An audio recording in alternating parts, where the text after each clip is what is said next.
Welcome to Make and Decorate, a podcast for makers who love to sew, quilt, and decorate.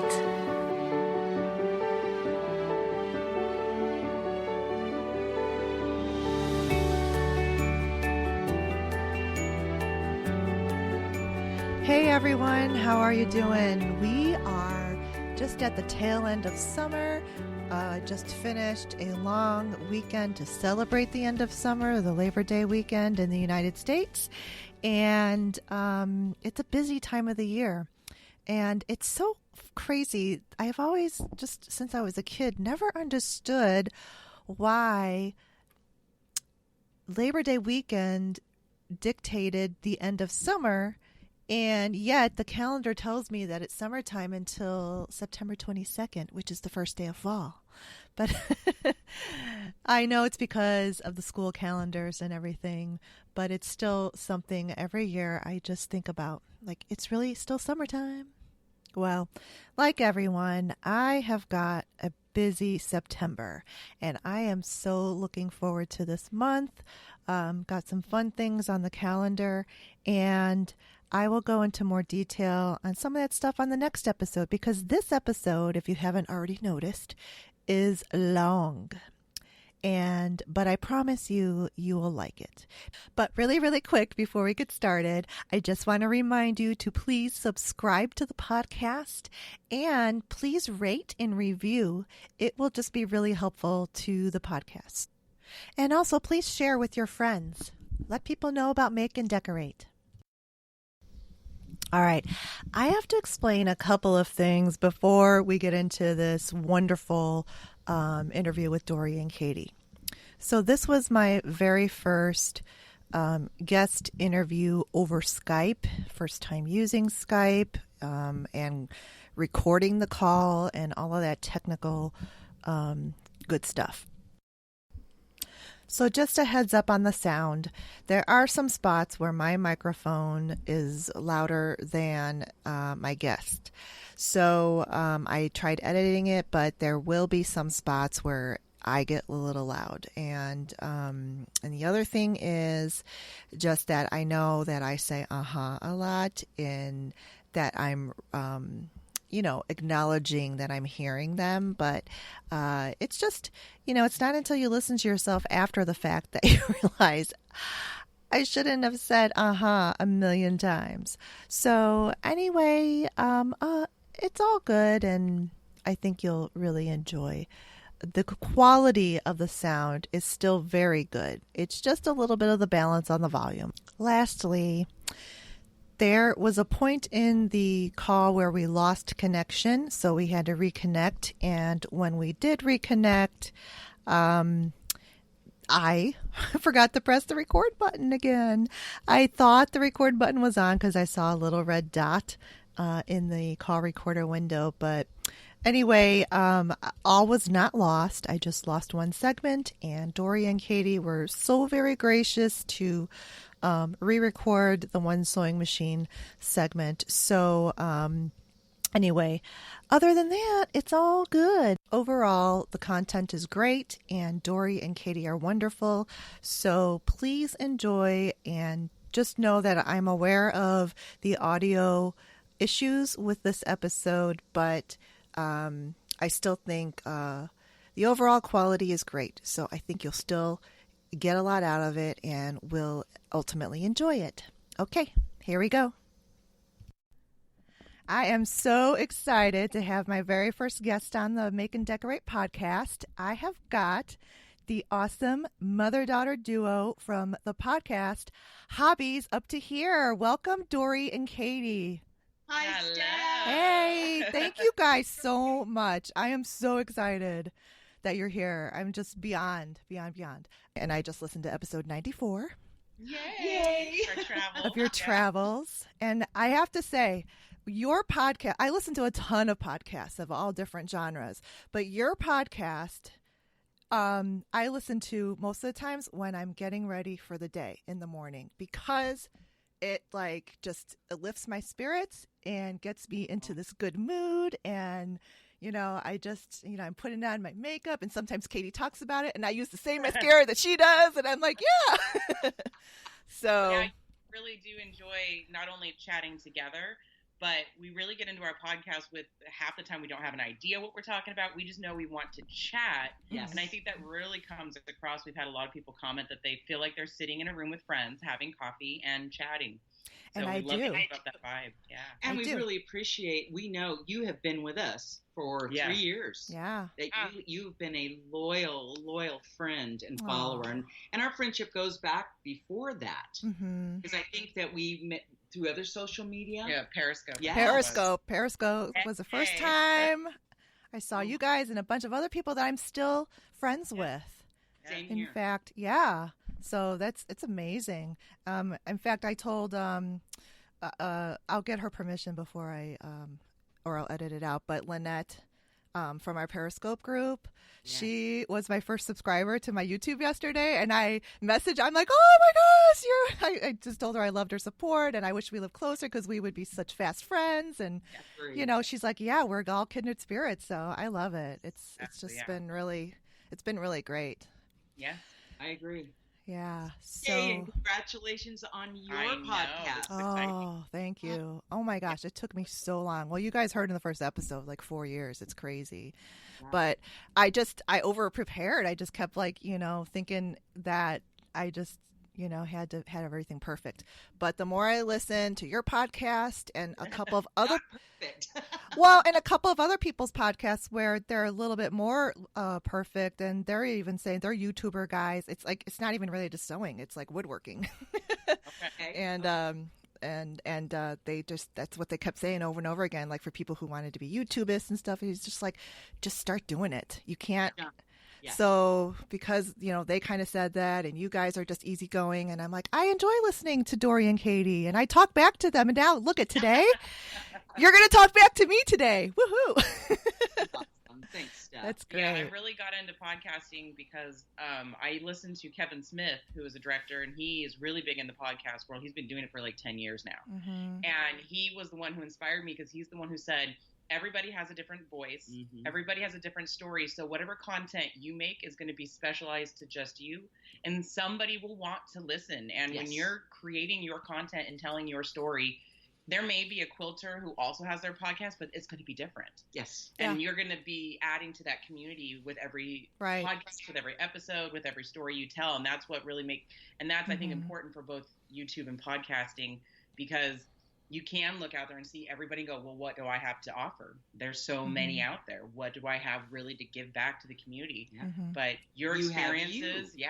You are the content. Your experiences, your stories are super important. So exactly. And that's why I think you and I kind of talked through the emails is I like to support other podcasters that are coming onto the scene because they're adding to that community. And we loved promoting you and your podcast and saying, hey, check this person out too, because their story is going to be completely different and you're going to learn so much. And that's different from what we can offer. So, I mean, right, get going. It's definitely like, 3 heads together are better than one. So I always learn from any, almost everything that I listen to. I just like try to look for, if I get one like little nugget or gem, I'm so happy. So, but so I just want to, I think a lot of people know Hobbies Up to Here, but you guys are not only podcasters, but you have your blog. And you also have your YouTube channel. And I just watched your floss, your number 1 episode. That was awesome. So, all right, let's first, I'm going out of order, but that's okay. The floss tube. So you guys were talking about it on your podcast, but I still didn't really quite get what it was. I thought, oh, that is an actual channel on YouTube. And then I'm seeing all these different people and I'm like, hold on a second. What is that?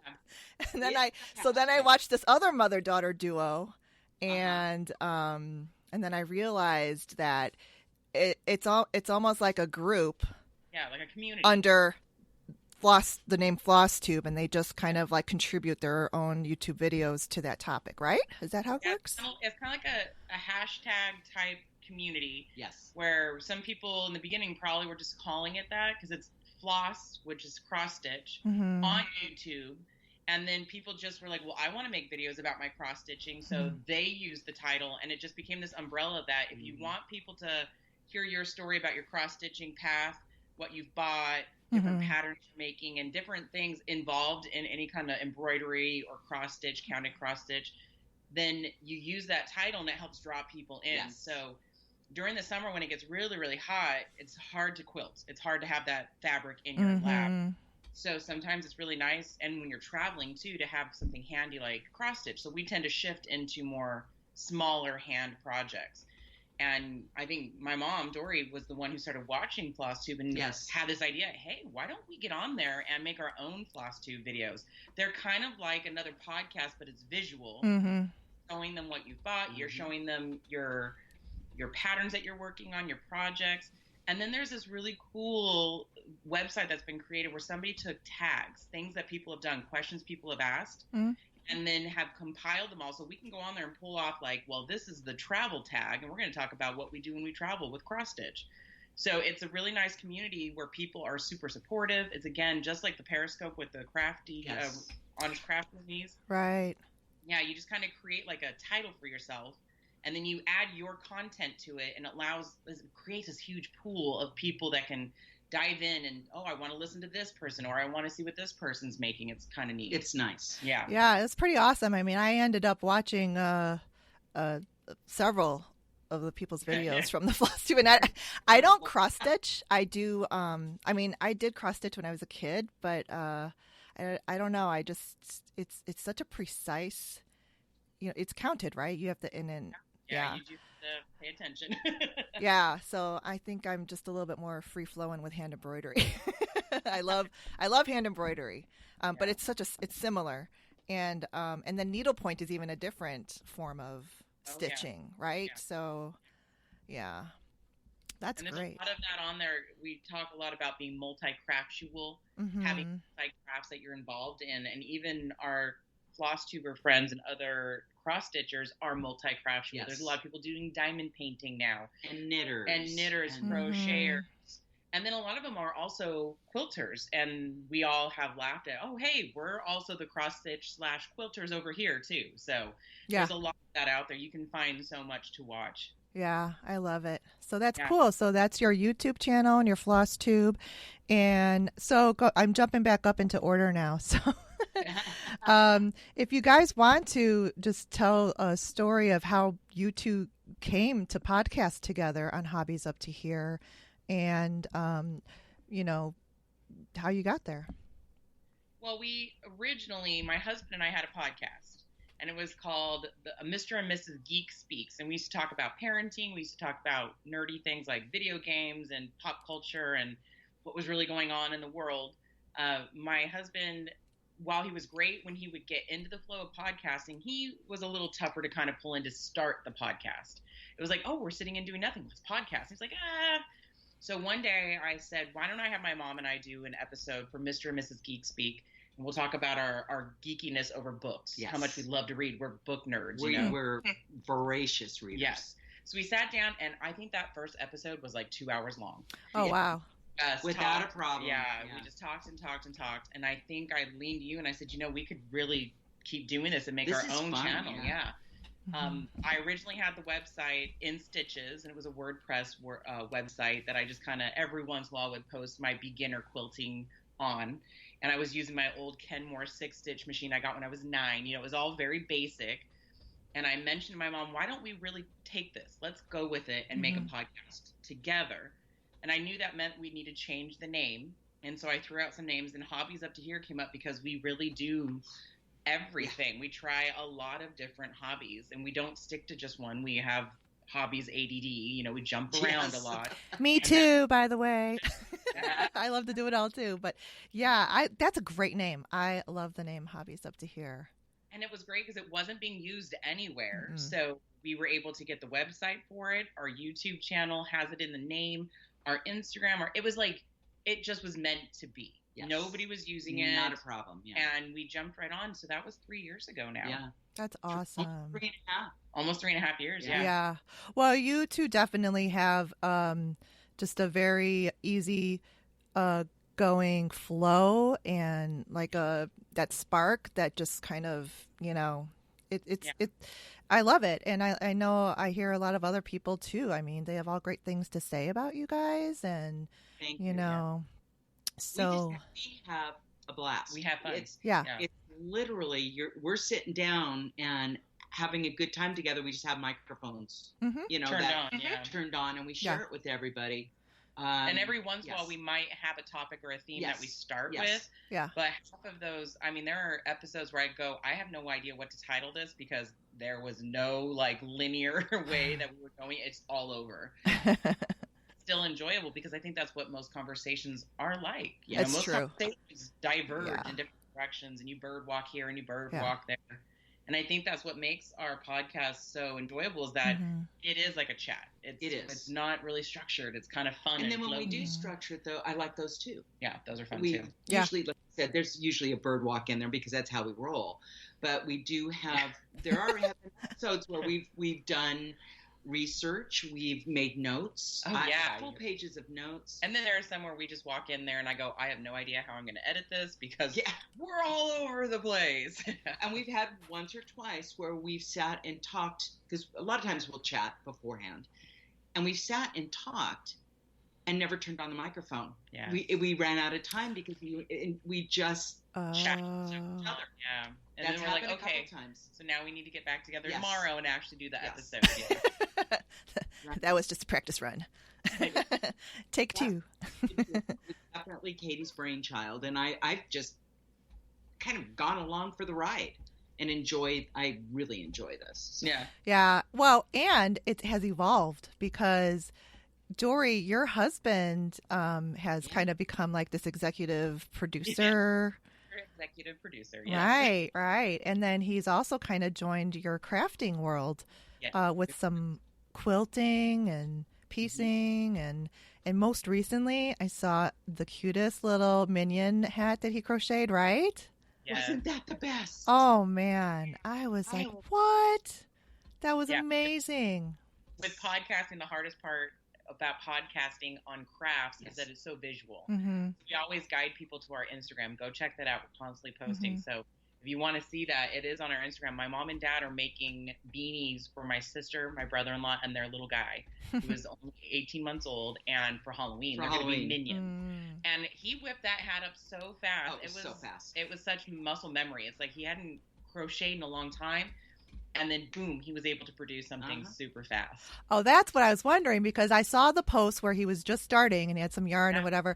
And then the next post, it was like all done. And I was just like, what happened? How did he do that? And it's not like it's a flat scarf or a blanket. It was like a round shape and had like, the textured with the eyeballs and stuff. Yeah. So, adorable. It is the cutest thing. And then he's teaching my mom to crochet. Yeah. She's normally a knitter, yes. And in this case, she's helping him out. And hers, I saw it yesterday. It looks adorable. Like, I kind of want one for myself now. It's pretty cool. Really, put your order in. I'm hoping by the end of the weekend it'll be done. And that'll be my first crochet project ever. Wow. That I've done. So I'm really tickled. But not her first Halloween costume that she's done. That's true. Because she used to make our Halloween costumes when we were kids. I was Raggedy Ann. Yes. And then I still have that. Yeah, I have was that a princess costume. And witches, and she would make our costumes from a clothing pattern. Mm-hmm. And then when my son was born, which my son is 12, so this is 10 years ago, she worked on vinyl. Ooh. And made him a fireman jacket, which he would not wear on Halloween. Like, he just decided, no, I don't want to do it today. But he wore it to Disneyland all the time. Yes. That was his Disneyland outfit. Yes. So we definitely have some 3D sewing that we do, some clothing that making. And so it's not far-fetched for them to be making hats for Halloween because it's right up her alley. I love Halloween. I do too. I am with you guys on that. I love it. So, I mean, the more Halloween decorations, and I'm into all of it. The pumpkins. I still carve pumpkins to this day. And really? I'm like 47, so. It's all good. Yeah. It's another creative outlet. It is. Yeah. Oh my gosh. Fall is my favorite time of the year. Hands down. My favorite.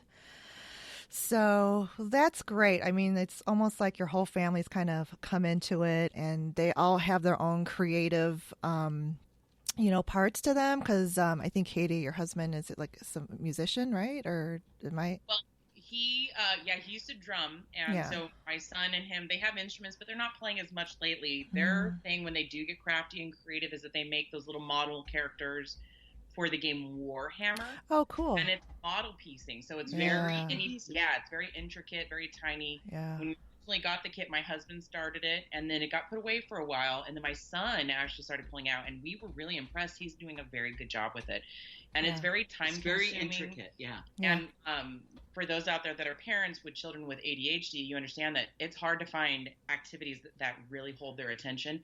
There's points where he will disappear for a good hour or so, and he's quiet, and he's intent, and he's busy, and then he'll come out and show us his characters, and I'm like, Jake, that is amazing. This character is awesome. So that's their my husband's not super creative, but he does really like the model work and the intricacies of putting together these characters. He's more of a gamer. Yeah. He likes to game. Yeah. But the whole family, Dad, you, Mike, and Jen, they all played instruments. I never did. And they all would sing together, whether it was piano, guitar, flute. What else? What am I missing? No, I think those were the main ones. Dad has 4 guitars. Yeah. Oh, wow. In fact, her husband and our son, her brother, and Dad. Your brother, Rob. And my brother, Rob. They had a band. They had a band. Oh, that's fun. Together once or twice a week for a year, 2 years, like that, and played at a party, and then everybody went their separate ways, but they still all play. So you're right, there are some musical talent in the family. I love I think that's why like our community just flocks to each other, because you have like this energy with being creative. And if I know, I speak for myself, that if I don't have that, I don't feel like right. I get anxious or crabby, or it's like I need to make something. Absolutely. So that's really cool. And then I think we've already talked a little bit about what your hobbies kind of has evolved into. And I know, like, when I first started listening to you guys, I think Katie did either Periscopes or YouTubes, and you were actually doing these really pretty paintings on canvas. Yes, I did. Yeah. I forgot about those, I remember that, when we first started, a lot of it was quilting only, and I was quilting as a beginner. So I would share things like some of our first YouTube videos are pretty funny because they're just me sitting there talking about my fabric, shopping my stash, pulling things out. Because I went through a period where it was just Jake and I, and we didn't have a lot going on outside of our home. So I would just buy up old fabrics. And I think I even bought an old quilt that somebody was piecing on eBay, and they had done a certain amount of it, and then they just packaged it up and sold it off. Like, I don't want it anymore. And then we just slowly started to evolve. Painting definitely was involved. I still have canvases that I'm working on, and I like to work with acrylic, but I'm starting to move into watercolor now, going back to that. That's something I studied when I was younger. Okay. And it's constant. You're right. Crafting constantly evolves into something that, maybe you see a color in your quilt and you really like it, but you want to see it on a canvas, and you want your quilt to match, some of your artwork. So you make the artwork to go along with the quilt. And I also write poetry. So that comes into it too, the whole writing process and the whole creative process. Sometimes I even put my poems on canvas, paint around them, use multimedia. Like, I rip things out of newspapers, if you can find a newspaper nowadays. But I used to rip pictures and certain text out of newspapers, and I would put them onto, like, decoupage them onto canvas. And we've done, we always tried Mod Podge, and we could never get that to work. I've tried that times. Me too. I do not understand the appeal. I would just rather use glue, personally. Yeah. You're right. We have this really weird trajectory type path, if you want to call it that, with our hobbies. Yeah. Off this way and then off this way. Yeah.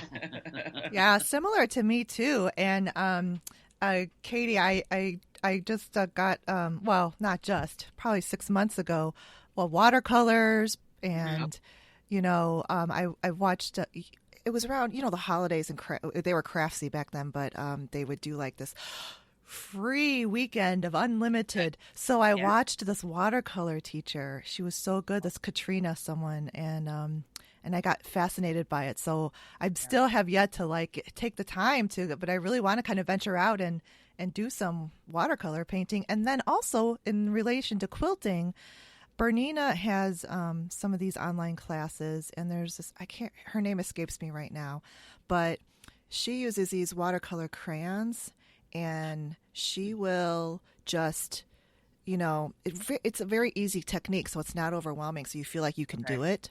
And she'll just create more depth to like her quilts, and maybe like has like a little landscape type of a quilt. Okay.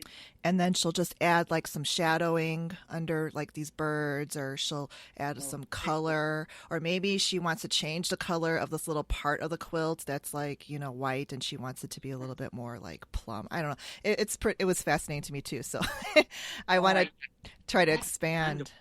Yeah, really fun. And always mixing of media is always fascinating to me too. I did the Splendid Sampler the first round with Pat Sloan.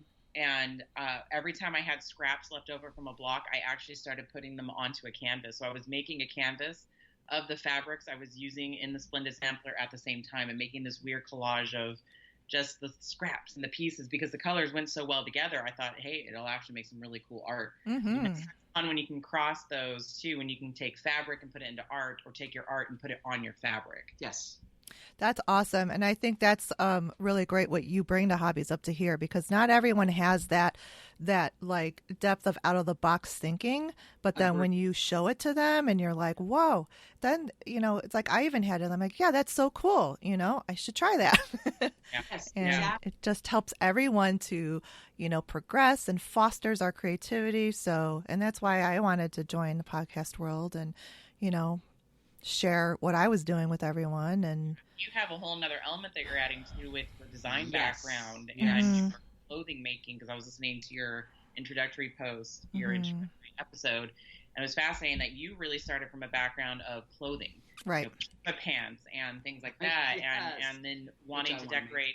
You and I have very similar stories about it. Yes, we had it in our childhood, but it didn't really catch on then, right? And it wasn't until we were in college and having to live on our own and looking around going, the first thing I sewed were cushions for a couch. We wanted to recover this ugly 70s couch that we got for free because we were cheap college students, didn't have a lot of money. And I was listening to you talking about window treatments and making curtains. And I was like, yeah, because sometimes the easiest things to make are the things that just make your home feel more homey. Yes. More right. And that's what I love about your podcast, is that you're adding you not only have a quilting background, you like to quilt, you have this design element to your and it's not something that I know of in a lot of the quilting podcasts or the crafty podcasts that I listen to. Yes. Oh, good. So, yeah. Oh, that's great. Yeah, that is one of the things that I thought, because, in all of my over research for podcasting, I think it was Pat Flynn, was like, you need to like think of what's unique, of what you bring that's unique. And I'm like, well, this is what I know that's unique, that I do have an interior design background, and there are lots of interior decorators that DIY and make things, but in the interior design, fine design world, they don't make anything. Oh, okay. So I still freelance 2 days a week for a very high end, and we specify things. So, I mean, we definitely like have, you have to, you pull out the whole palette together, and the fabrics and the furniture, but, you're specifying a painter to paint this, or a wallpaper hanger to put this up. It's just, it's a very like, you have see the whole picture, all the colors, all the designs, all of the shapes that are involved. Yeah, so you have a real eye for that, which is cool. And the cool thing with like, because I'll see people on YouTube chalk painting some furniture, and or even I like the milk paint because it's a little bit closer to even what like you see with fine design with furniture finishes. So that's where I know what the expensive finishes look like, and when it's painted, it's not a very flat single color. It's like layers of So when I see some people on YouTube doing that, I get really excited because I'm like, that is so cool, because this is people can do this. It's you don't have to pay $10,000 to get a beautifully painted piece of furniture. So some skill. Yeah. So, all right, let's move on to sewing machines. I'm so excited about this topic. I love it. Love it, love it, love it. So, yeah, my last episode was on, what things to consider before you purchase a sewing machine. And I know it's a very technical topic and could be dry, so I was really hoping that I didn't lose a lot of people with all of the details. But but it's important. And then it's to me still seems like one of the number one questions that everyone is always asking.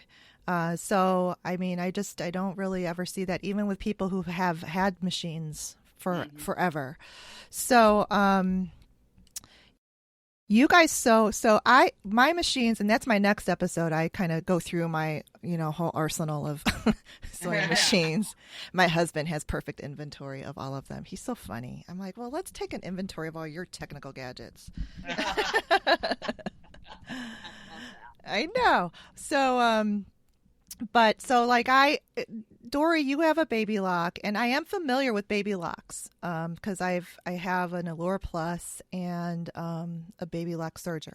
But you've got the Aria, yeah, which is definitely a few steps up from my Allure Plus. Yes. And so we'll talk about that. And then Dori's got a different brand that I'm not as familiar with, Viking, right?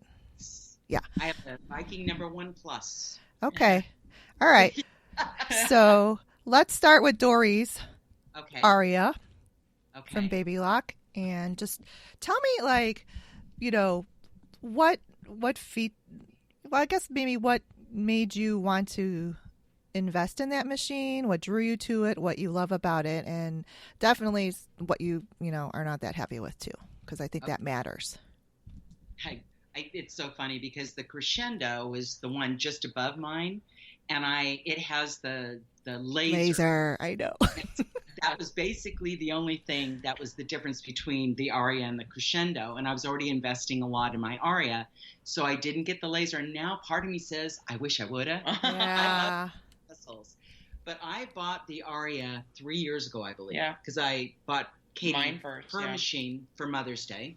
And then I bought my own machine. And what the feature that was most important to me was the harp space. Yeah. I really needed, because we were really getting into quilting. Yes. And it never occurred to me to have my quilts quilted. I wanted to quilt my own, and the first one I made was at almost a queen size. Yeah, it's big. It was big. And I needed that harp space. Excuse me. And I had done some research and listened to especially the celebrity sewists,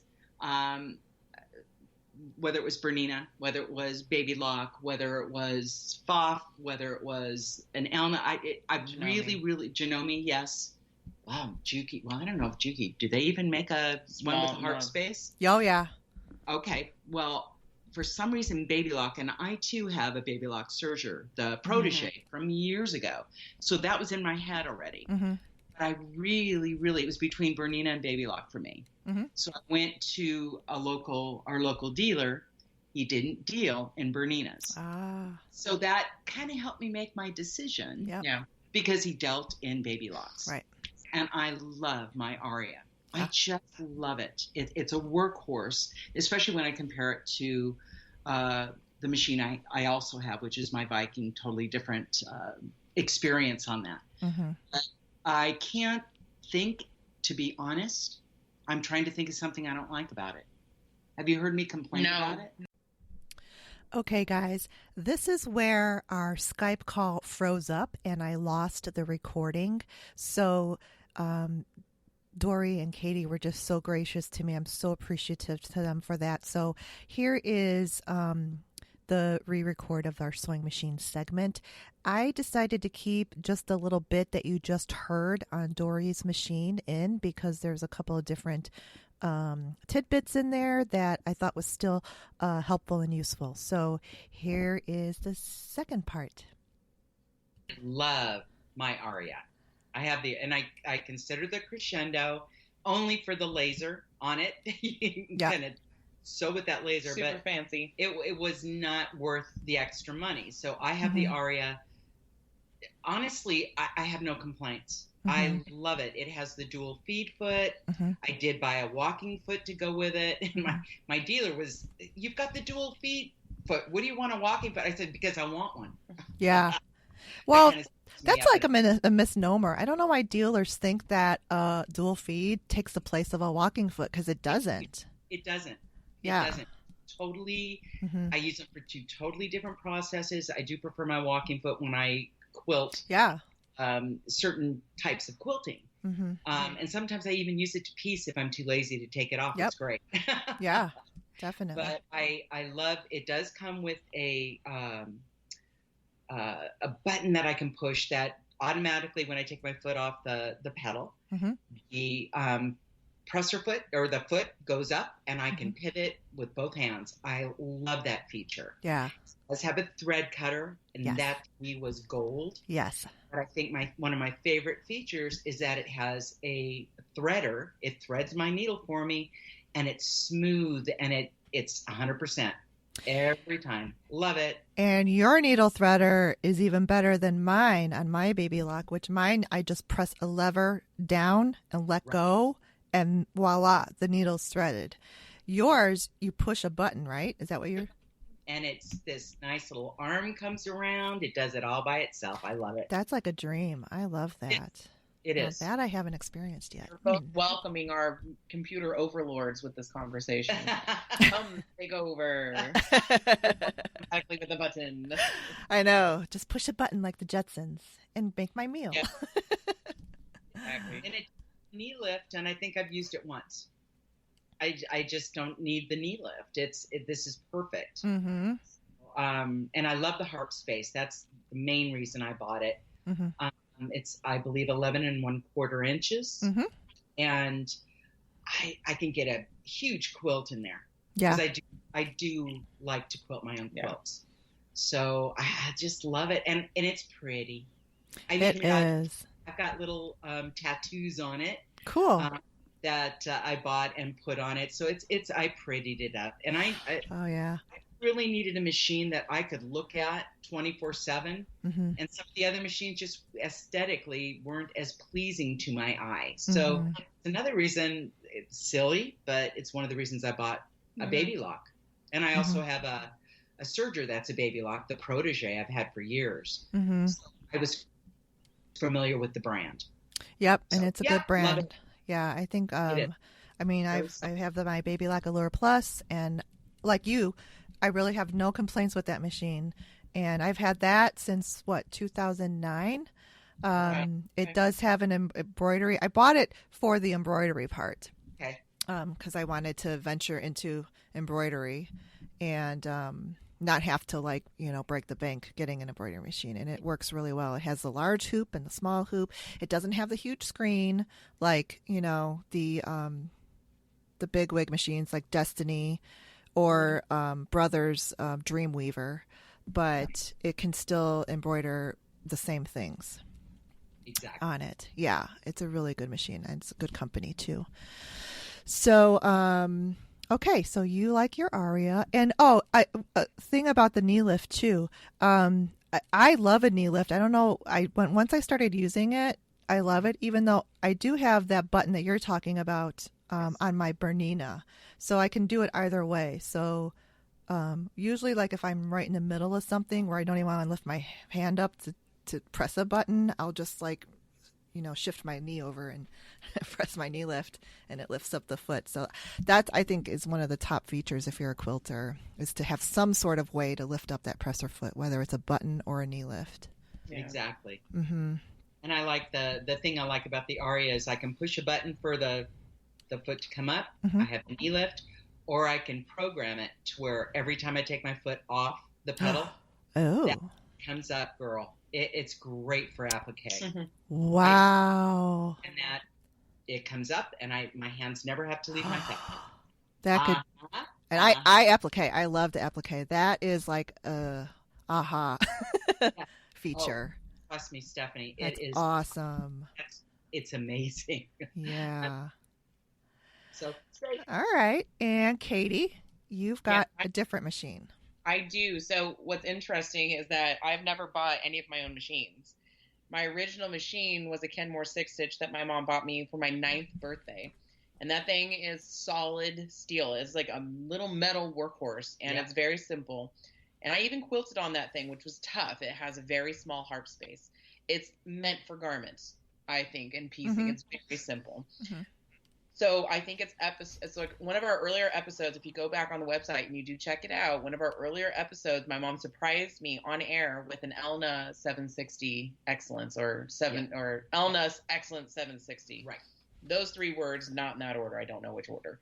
And she worked with a local dealer to get it for me, and he gave her some really great options and said, look, if you buy this and she doesn't like it, she can return it.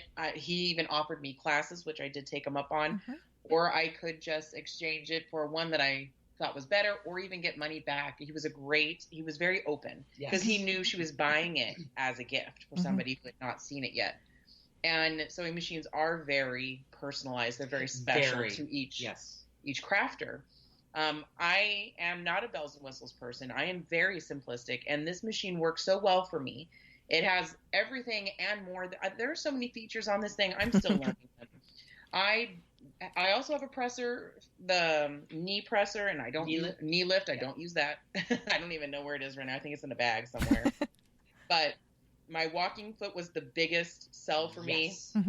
I know that's simple, and I know that most machines come with something, but I had never had one. I was quilting using a regular foot on my little Kenmore. So when I went to a walking foot, it was an amazing change for me. And it totally elevated. Yeah, it elevated the way it made me more confident to quilt also. So, and I also had all the options to do free motion, which allowed me to do that. And then the Elna has this massive harp space, and everything fits in there. And I just this summer finished 2 quilts, and they were both very large, about queen size. And I loved it for that reason. There's so much more on this machine. I could spend the rest of my life learning on it. But it does everything I need, and it's perfect. And so I highly recommend it. I think it's a great machine. It is computerized, so it does need at least once a year to go in and get updated and checked. And we call them spa days, take it in. I love that. Yeah. We do a lot of cleaning at home, going in, sweeping it out, dusting. But the deeper, oiling it and really getting all the functions to work a little cleaner. And I have noticed with my Elna, using the automatic tension that it's usually set at actually wasn't working. It was snapping my thread very easily. So adjusting it and playing with it, and it's now running smooth. And since then I've never had a problem. I mean, tension got a little funny for a while, but once I realized, hey, I don't have to go with what's the automatic, what it's set at normally. If I play with it and adjust it, hey, I've got a perfectly fine working machine. So I love it.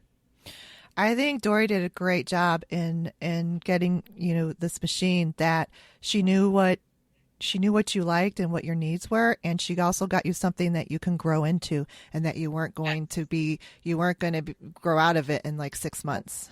No, yeah, this thing, I had it now for 3 years. It was the first machine, and then not long after that, you got yourself Baby Lock, and I still feel like I'm new at it every time I sit down to it. I still feel like I'm using, it's kind of like the iPhone of sewing machines, where you use it for the basic texting, calling, and emailing, but you know that there's so much more to what the device has to offer. But for now, the basics work. It's awesome. And I know, like you said, I can still grow into it. It's always going to have the next step of options when I want to go into something further. So, yeah, it's a great machine for me. I love that. And the fact that you really, you knew somewhat right away that you loved that machine, and it didn't have too much. Because I hear that too from people of like, this machine is too much for me. I don't like it. And that's true.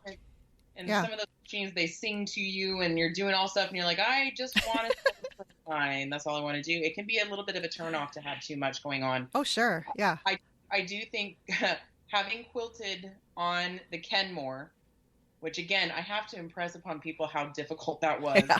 When I look back on it now, that little itty bitty Kenmore, barely fit a lap quilt, and I was doing full size things on that. I've got a few on my belt that I did, and I still look back, go, ooh man, I would do it totally different if I had my way now, and now that I know. So I think going from that Kenmore to the Elna, but the Elna just wowed me so much. It was because it was all of a sudden like, I could make huge quilts now. I can put the whole thing in there, and I'm not going to sweat it out. I would break needles. I would break my machine trying to quilt on the Kenmore because it was. Yeah, and that's when it starts becoming not fun and too frustrating. Yeah. Yeah, so that's great. So Elna, that's good. I don't really have that much experience with that machine at all. Like for, Dori, your machine, Aria, I did get to test it out. It's runs like butter. Oh my gosh. But Elna, I did see, I don't know if you guys got this sewing show. It used to be on PBS. And I think it stopped airing around 2014. But Sew It All, Ellen March. So that was the machine on that TV show. So so that was interesting. I got to see kind of like people, would sew on that. And that's actually where I learned about Baby Lock, was on Sewing with Nancy. That exactly. Oh, talk about drooling over her machines. Wow. She also did a sewing room tour of her area. And that's where I was convinced I had to have a koala table because I loved her setup. Yeah, she is. May she rest in peace. I know. But yeah, she was the first person I saw use a Baby Lock. I think she had the Destiny. Yeah. One of the more recent videos that she had done. So. Yeah, me too. I think she was the first person I ever saw using a Baby Lock. Yes. Back in the day. And the Baby Lock sergers. So that's where the seed was planted in my head. And then, do you guys have other machines that you use for different purposes? Absolutely. I have a Viking #1 Plus that I bought probably 25 years ago, and oh my gosh, was it pricey then. I think I paid more for my #1 Plus than I paid for my Aria. Oh, wow. And that was 25 years ago, but it had embroidery. Yeah, that's why. Yep. And on floppy disks. On floppy disks. And I have seen people use the #1 Plus now, and they've been able to update it. It looks a little bit like a process, so if I did want to continue using the embroidery, it's a smaller hoop. I can still do that. But I use that. I have both machines set up, and I use my Viking more for piecing right now. And my husband can use it. And I use the Aria for more quilting and pliquing right now. Okay. Yeah, that makes perfect sense. Yes. Yeah. So I have 2 or 3 different quilts that are in certain processes, and some of them are on the Viking. The other one's the Watcher quilt, lives in Watcher quilt, is on the Aria. So absolutely. Yeah, I see that more and more today, that lots of people have more than one machine and for specific purposes. And I just started doing that a couple years ago.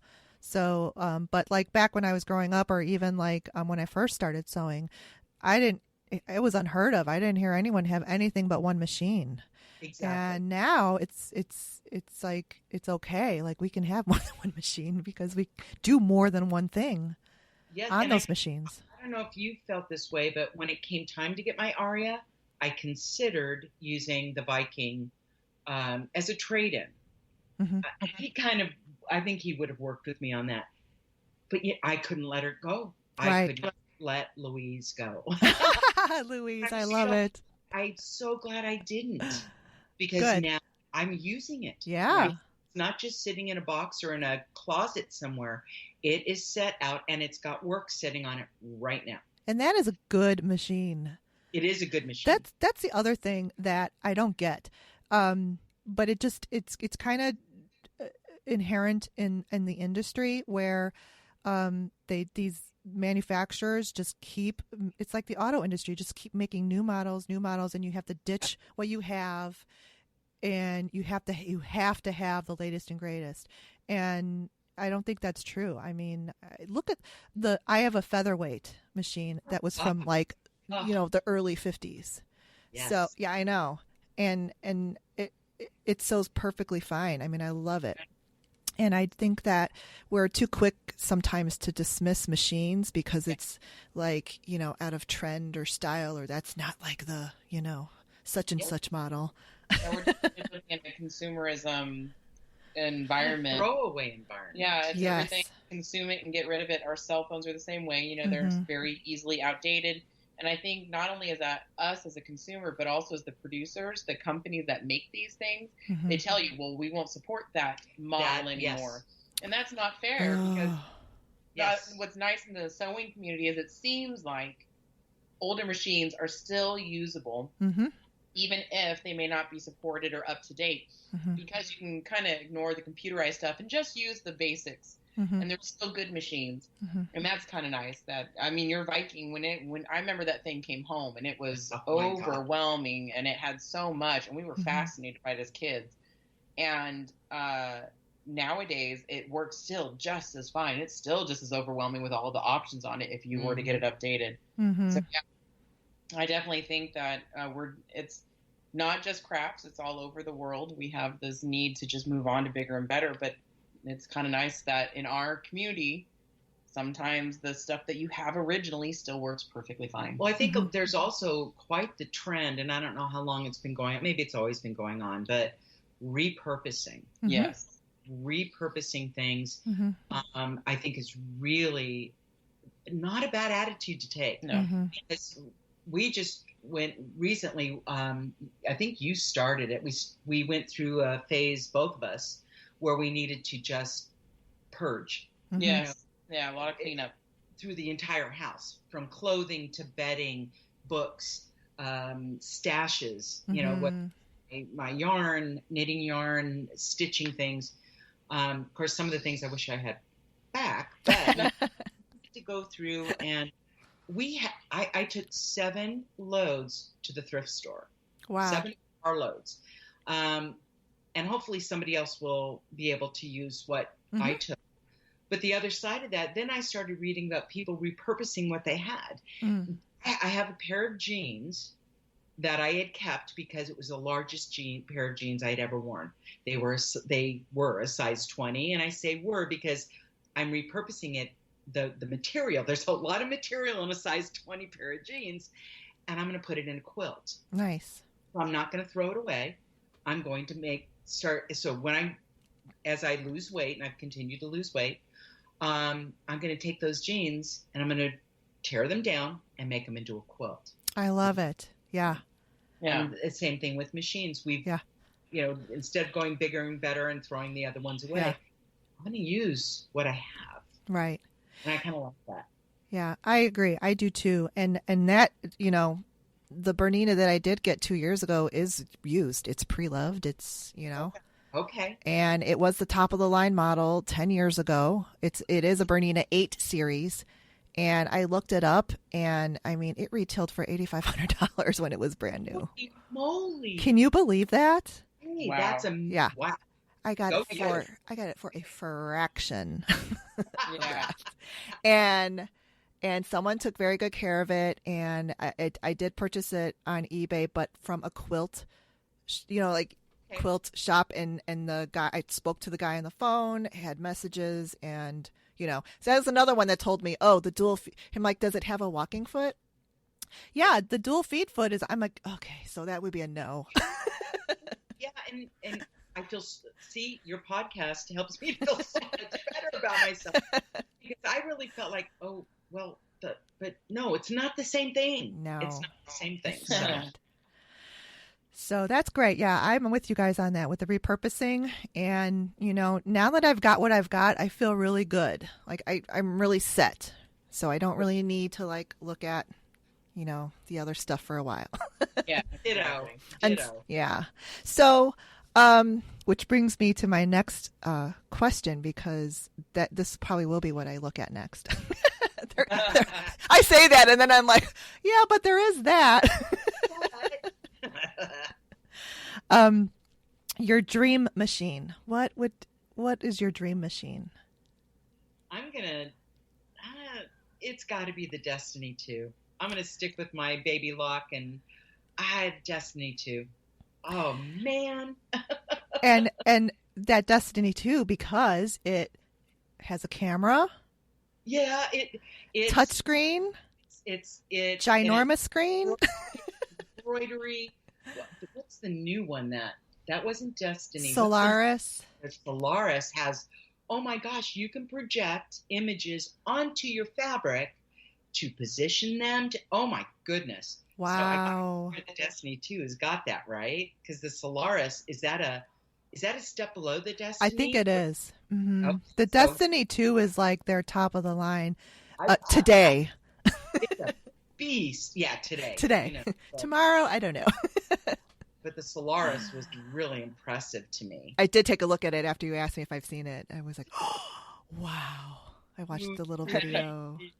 So that, for me, that would be it. For my husband, it would be a long arm. Mm-hmm. Would love to have a long arm. Yeah, but me too. I've always, it's been stuck in my mind for a while, and it seems to be a fairly solid machine, is the Handy Quilter Sweet 16. Oh, yeah. It's a mid-arm range, but it does long arm-like work, and I enjoyed using it. I tried it at a show, and every time I go to a show, I always sit down at one. They're nice little desks, and it's still big enough that you can get more space in there, and you can get that bigger quilt to really spread out. And you do move the fabric instead of it being a handheld. Yeah. But I felt like I will never own a long arm. We are now just financially, and I've got a kid who is in sports and all that, and so we're always on the go. I'm never really home long enough to really use one. Yeah. But having something small that I can kind of tuck away. Yeah. That would be kind of nice. So I've always had my eye on one, and I really enjoyed the demo that I saw on it. My son actually really enjoyed it too. So I've always kind of had my eye on one of those. Yeah, I like that one too. I also saw that at a show and got to sit down and actually use it. And like I said before, this is our second. I'm going to out myself now. This is our second time recording this segment because we had a little technical glitch. But I was telling them earlier that I loved the sales booth. They weren't too salesy, and they really know how to sell this machine without being pushy. It's kind of like they let it sell itself. And they had this beautiful just black fabric, and they had this variegated superior thread, like 40 weight, so you could really see it on the fabric. And they let me just go to town, just making swirls and whatever I wanted to do. And there was a stitch regulator on it. Oh, yeah. Oh, yeah. It was amazing. And I'm telling you, you could have stitched anything on that fabric with that thread and it would have looked fantastic. Yeah. I mean, didn't matter. You just made a really good point, and why we've had good experiences with the people who sell them. Their machines sell them. So they don't have to be pushy. No. Because their machines sell themselves. Yeah. They really do. Like that. Yeah, but I really appreciated their service, the people in the booth, and I've been in sales before, and I wanted them to be like, I don't know what the word I'm looking for, polite, or just to let them know I'm not in the market today, so I'm not going to buy this today. Yeah. But they still invited me to sit down and to try it. And I think they realize and they know, because even though they might not sell that to me today, 5 years from there, they probably will. Yeah. So that's like putting sales leads in your pipeline. And they know how to do that, and they know how to do it well. And I really appreciated it. And, and that machine is not going to, it's attainable. It's not like crazy priced out, out there. And you're right. I mean, it's like a little desk. Maybe it's like, 24, 30 inches wide? Yeah, it's but you have all this space behind the needle that your fabric can go back, and you feel like you just have all this elbow room, and it's so much easier. And you could definitely quilt king size quilts on there with no problem. No problem. I agree. Yeah. And again, it's attainable price wise. It's not totally after like a huge long arm. Right. It's also manageable size wise. Like we're saying, you have space to move your elbows and have complete the room to move everything that you need. But at the same time, you can either work on a small project or a big one, and it doesn't take up a lot of room. And if you need to put it away for a while, it's easy to kind of put to the side. Whereas a long arm, once you get one, that room is dedicated to that long arm for the rest of the time you have it. You're so right. Yes. Yeah. A long arm is like, that's like a huge deal. It's just even the logistics, getting it into your house, getting it set up. It's a life choice. It's like choosing to have another child. Honey, look what I brought home. Oh my gosh, that's awesome. Thanks so much for telling me and us about your machines and your dream machine. And I think people hearing, I know for me, hearing about people that have machines that you don't have, or just their experiences with features like Dori, the feature, you love that needle threader and the pivot button. I think those are features that are really important just for people to know about, whether they need it or maybe they don't, so it's really good just the more people that I have on, I'm going to ask all of them to talk about their sewing machines. That's exciting. Oh, I'm looking forward to hearing that. Yeah, it's awesome. Okay, this is the part where I realized that the recording wasn't working when we reconnected on Skype. So we are in process talking about the Beatles quilt made by Dori and her husband. There it is, 81. Episode 81 is the episode where we dedicate the whole time to talk about the process. So if you really want to hear the background on it, that's the detailed, one. I'm sorry, I think I said January. It's actually November. So you can check that out.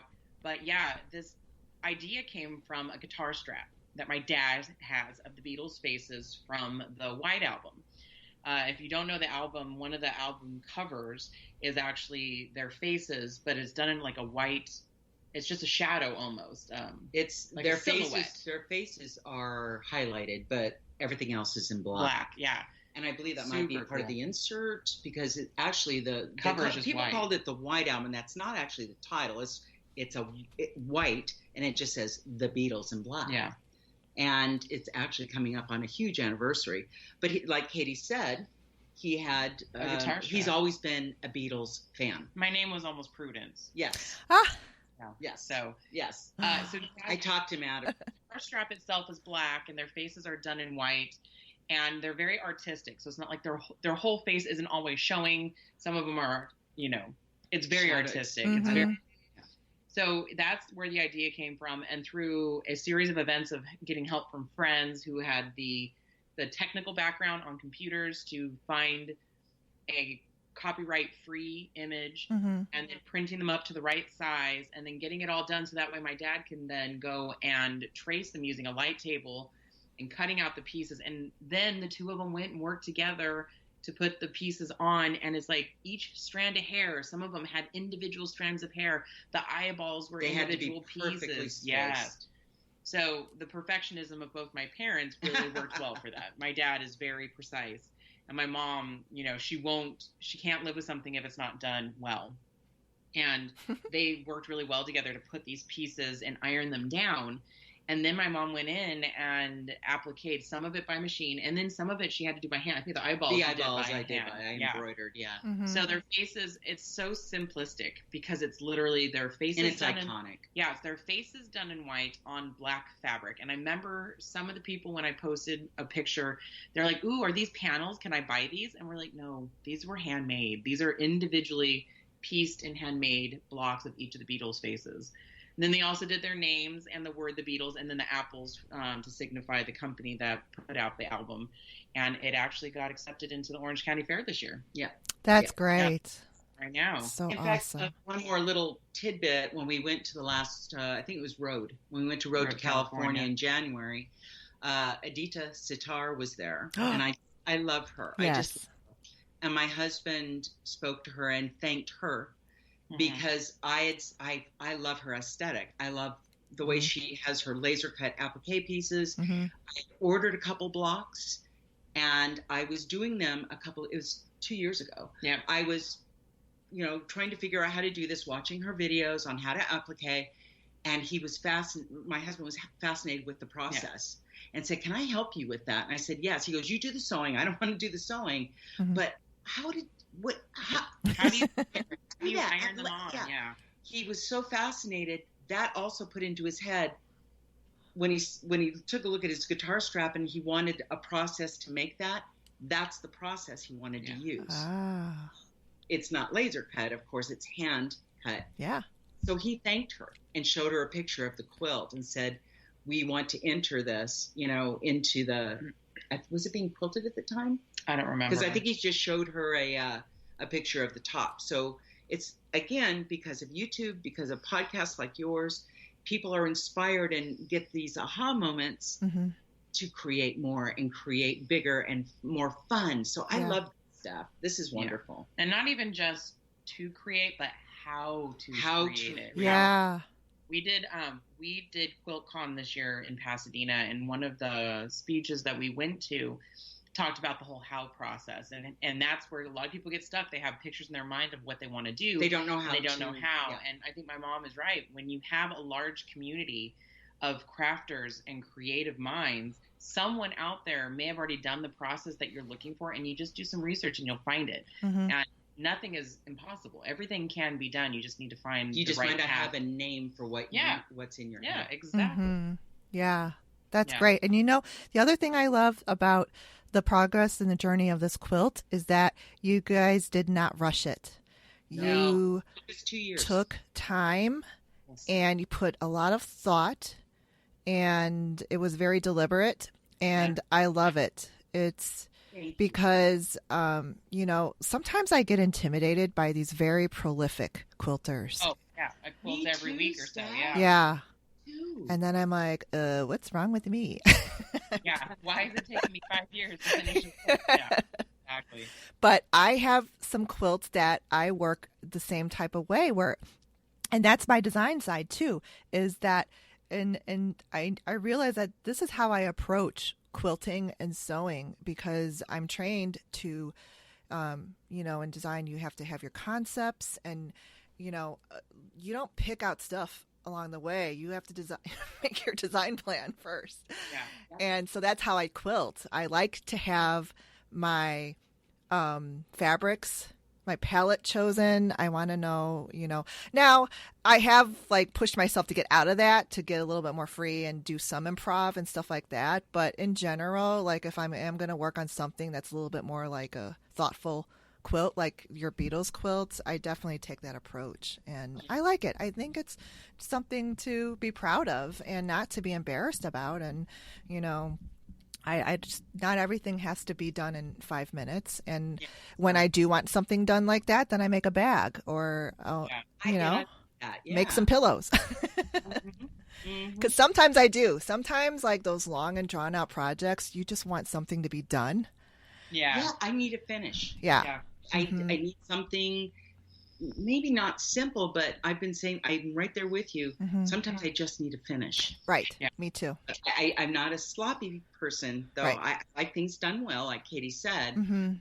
But it feels good to have something here done. Yes, absolutely. So I love that about this quilt.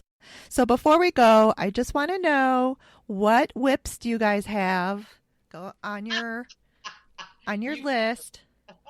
I actually, because I finished 2 quilts this summer, my whips list has gotten kind of short. So I have the puzzle box quilt that is designed by Krista Watson. We won a jelly roll from her shop, and it takes 2 jelly rolls, a solid basic color, so I chose white, and then the other color was a nice colorful, there's pinks and reds and greens. It's an 80 block quilt. It's huge. It's 80 blocks, and I think I'm down to the last 8. Oh, cool. Yeah. We've had some unfortunate mishaps here in the house, so my craft room is under construction or out of use. Right. So all of my blocks are on my design wall, and then you can't get to them. But you can't get to it. And then I have one baby quilt to finish for my nephew. That was when I decided my machine needed a spa day because it was struggling with that quilt. Once I got it back, I figured out the issues, and we're like, okay, good, now I can go. I just need to bind it. That was really close. So those are the 2. I think that's it. Because, see, I finished so much this summer with those 2 quilts. You did, because you also finished that Marvel quilt, too, didn't you? Yeah, that pain in my patootie. Yeah, but My son loves it. He sleeps under when it's cool enough, and he enjoys it because it's huge. His complaint has always been, Mom, you start these quilts, and then by the time they're done, it's 3 years later, and I don't fit. Oh. So I went big. Yeah, I went nice and big for him, and this thing is bigger than his bed. And he really with it. And he did help with it, and he enjoyed it. So those I really don't have a very large works in progress for quilting. I do have a diamond painting project that I'm working on, and that's a Van Gogh, the sunflowers picture. Oh, cool. And then I do have some cross stitching that I'm working on. One of them is a Disney character from the Pocahontas movie. So that's about it for me. What about you, Mom? Nice. I should have made a list. I must have 1, 2, 3, 4.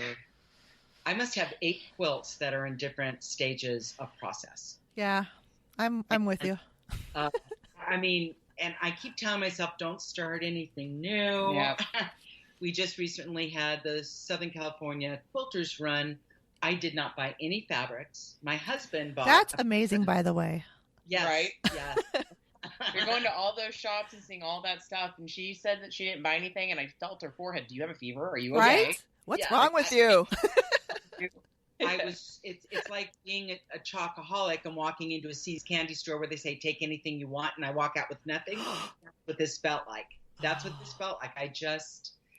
I could not justify buying any more fabric because I've got so much. Mm-hmm. And then at the end of the run, my husband won 20 yards of Michael Miller. Oh, man. I saw that post, and I almost jumped out of I was just like, 20 yards? Yeah. Whoa. Yeah. So he's already looking through patterns and wanting to find something to make with them.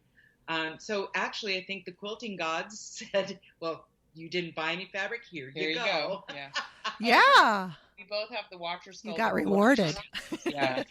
We both have the watcher skulls that we need to finish. I forgot that's the Libs Elliot. Yeah. And I'm quilting and appliquing at the same time. So yeah. I will end up doing I think I'm just quilting over instead of, because I'm going to leave it raw edged. I don't have the backing fabric for it yet. That's what's holding me up. I was trying to look through my stash, and nothing was either big enough or the right color scheme, because I went with like lots of blues and greens and mustards and interesting colors. And I use a lot of Allison Glass fabric for that. So I still need the backing fabric for it. But yeah, no, the skulls are done. They're pieced. The tops are done, glued on. But and like she said, she's waiting for backing fabric before she quilts. I made the choice, because the way the pattern goes, these are applique pieces that are butted up against each other. So like a puzzle. Okay. And then it comes out to this fabulous skull. Mm-hmm. Well, in between all those raw edges, I decided I wanted to applique them down. Oh. And quilt it at the same time. It was like 100 some. It was a lot of pieces. A lot of pieces. Yeah. It's got a lot of pieces. They're gorgeous. Is. They're cool looking, but yeah, it's a lot of pieces. Wait, so now on your floss tube video, that one of those is on the wall behind you. Gary. That's awesome. That should always be on that wall. That's so cool. It's striking. And when it we is. started working on them, every time you add new pieces, if you do it, so we had Liv walking around and helping us in the class, and she gave tips, and some of the tips are, you start with the nose piece in the center first, and then you work your way out. Mm-hmm. And I found it was easier that if I did this piece on this side, then I went right onto this side and did the same piece, because it's all mirrored. Oh yeah. And as the skull develops, it's cool because it kind of goes through these different like larval phases. When it looks like a bug, it looks like an insect, and then it looks like a moth, and then it looks like a bird, and then the skull starts really coming out. So it was a very cool process. And Gary is on the back wall quite often because it is really striking to look at. It's a lot of fun. And it's really is a testament to the difference between the two. Yeah. Because I used exactly the same fabrics that Libs. Yeah. Her true love, I went right with what she said. And she gave us a list. She did. So that you could follow along. This one says, I don't think so. I'm going to do my own thing. And it came out beautiful. Yeah. I'm in a weird place where I really want to finish stuff. Yes. And that's not just it's in my personal life. Like I'm so excited. I just ran out of some moisturizer yesterday, and I'm almost done with a bottle of perfume. because it's like I'm actually using the stuff I buy, and it feels really good to do that. That's the thing about so when it came to making Gary, as because I don't want to say I did him, but when I made Gary, when I made Gary, I really did look through my room, and I wanted to not buy anything new. I did buy some to there's some I like typed words on fabric, and so I did buy like maybe 3 pieces of fabric for certain cuts and in the background, but other than that, everything came out of my stash or a mixture of your stash too. That is fantastic. That's awesome. Yeah, we do shop in each other's stashes. We do. Yeah, that's convenient too. Yeah, it is. That's pretty cool. Shopping in each other's closets. Yeah. I have quite a few, and actually, talking to you was really inspiring. And I've got a social obligation this afternoon and this evening, or I would be going home and getting on my machine. This is so inspiring. Yeah. Because there's stuff I need to get done. Yep. Me too. Well, thank you guys so much. I have had a blast, and thank you for hanging in there with me and redoing that one segment we lost. You have been so gracious, and like I told you in your email, I always I knew that I wanted you guys to be my first guest. You've been inspiring to me, and I've just really enjoyed our friendship over the years, and definitely want to help promote your show as well and all the things that you do. And I really appreciate you giving me a shout out. That I wasn't expecting that. And like I said, again, I listen to your show and I get ready. So I was getting ready. And I screamed in the bathroom, they mentioned me. My husband's like, what the heck is going on? Oh, I love it. And this is really an honor, too. Thank you so much, Stephanie. Oh, you are welcome. And I definitely will want to have you guys on again. I'm glad I caught you before Katie got all busy up in her teaching year. Yeah, and then 2 weeks left, and you're going to be dead to the world. Yeah. Whoop, we're gone. Well, you guys, thanks so much. And just a quick mention. I mean, this isn't going to post for a few weeks, maybe 4 weeks or so. But I do want to say I saw that picture with the fires near your house, and I just hope that everybody, is safe and stays safe. And Thank you. I'm really there's several people on Instagram that I know that are out in California that I'm praying for, and thoughts are with them. I mean, they said that July was the hottest for California on record ever. Yeah, we definitely broke records this summer, and I think right now we've got 3 major fires. So Northern California is at risk, Central and Southern. We're all up and down the coast. Yeah. It's been really scary. We've had my husband's cousin lives in Redding, and they had to evacuate. And they had to evacuate. They did not lose their home. Thank you. So, yes, thank God. But seeing we were coming home from dinner last night, and we saw the flames, and it was like, even though it's distant. In the distance, it was unnerving. I got scared because I saw the photo and I didn't even read the caption yet, and I was like, "Oh, what is going on? Is their house going up in flames?" I was just like, "What?" It does kind of look like that. Then I read it, and then you said, "Okay, we're safe. It's not going to come." I'm like, "Whew." The worst part is the ash right now. We do have ash. Not going outside much right now because the air quality is really bad. So. Oh yeah, that's right. You don't even think about that. Yep. So we're okay. I mean, you're breathing and eating ash, and so it's just easier to stay inside where it's cooler and it's safer. Yeah. All right. Well, you guys stay safe and have a great rest of your week. And thank you, Hobbies Up to Here. I'll put everything I can into show notes and links to your webpage and YouTubes and all that. Thank you, Stephanie. All right. Best of luck to you. This is going to be a wonderful journey. Oh, and we're going along with you. You are. I'm dragging you with me. Thanks so much. I really appreciate it. All right. Talk to you guys later. Bye. And that's a wrap. Oh, I am so excited. Thanks to Dori and Katie at Hobbies Up to Here for being my first guest. We had such a great time. And even despite my rookie error of the recording, we did really well. And it really is thanks to them. They made me very comfortable. And, you know, I realized, this is a little secret. I realized, you know, partway in recording when we connected on Skype that the record wasn't on, but I did not want to interrupt them, so I pressed record, and that was right at the time they were talking about the Blackbird quilt and Beatles quilt. So I just tried to keep my cool, but let me tell you guys, my face was burning red. I had all these butterflies in my stomach, and I could not even, it was like, how am I going to tell them I did not capture the sewing machine part? But hey, we did it. We made it work, and I hope you enjoyed the episode.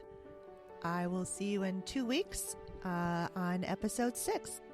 Have a good one. Bye. Thanks for listening to the Make and Decorate podcast with Stephanie Socha Design. You can find me online at stephaniesochadesign.com. Check out the show notes there, the blog, and I'm on Instagram at stephanie.socha.design. And you can also email me, stephaniesochadesign@gmail.com. And hey, get your machines out and sew something today. Toodles!